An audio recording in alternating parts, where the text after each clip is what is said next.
জিহ্বা কাটাকে খুব বড় অপরাধ মনে করেন না বিএনপির চেয়ারপারসনের উপদেষ্টা জনাব হাবিবুর রহমান হাবিব ভাই। তিনি বেশ কয়েকদিন আগে জিহ্বা কেটে দেওয়া দা, ছুরি, কোদাল, খন্তা যা আছে সেখান থেকে মানুষের জিহ্বা কেটে দিতে বলেছিলেন।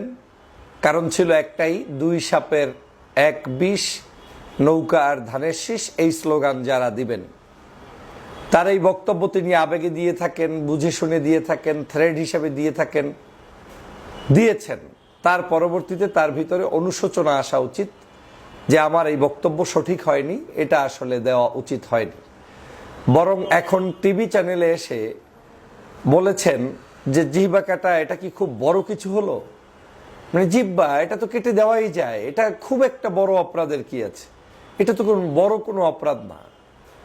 একজন বিএনপির চেয়ারপারসনের উপদেষ্টা, যিনি বাংলাদেশের আগামী দিনের তিনি আশা করেন, প্রত্যাশা করেন বা রুলস বলে সিনিয়র হিসেবে তিনি এমপি হলে মন্ত্রী হবেন, সেই ব্যক্তি যদি মন্তব্য করেন যে জিহ্বা কাটাটা এটা কি খুব বেশি অপরাধ হয়েছে, এটা বলাটা কোনো অপরাধী না, তাহলে বুঝতে পারেন যে আসলে আমরা কোন দিকে যাচ্ছি এবং আমরা যে নতুনত্বের রাজনীতি খুঁজছি সেই নতুনত্বের রাজনীতি আদৌ আমরা পাচ্ছি কিনা।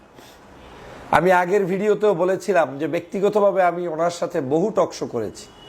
5ই আগস্টের পরে শাহবাগে একই মঞ্চে বক্তব্য দিয়েছি।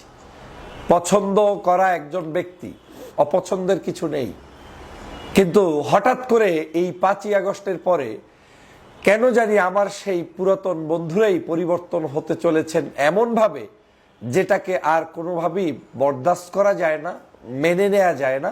আর মেনে নিলে আপনি তাহলে আর মানুষের মধ্যে থাকতে পারেন না। মানে আপনার জিহ্বাটা ধরে কেটে দিবে যেখান থেকে ইচ্ছা সেখান থেকে, সেটা দা দিয়ে হোক, খন্তা দিয়ে হোক, কুড়াল দিয়ে হোক, কেটে ফেলবে। এরপরে আবার সাংবাদিকরা জিজ্ঞেস করবে ভাই এটা কেন করলেন, তো বলবে যে এটা কি খুব বেশি বড় কোনো অপরাধ হয়ে গিয়েছে, এটা কি খুব বেশি বড় কিছু হয়ে গিয়েছে, মানে এটা কোনো ব্যাপারই না। তাহলে এই হচ্ছে আপনার আমার সোনার বাংলাদেশ আর আপনার আমার সোনার বাংলাদেশের নেতাদের বক্তব্য।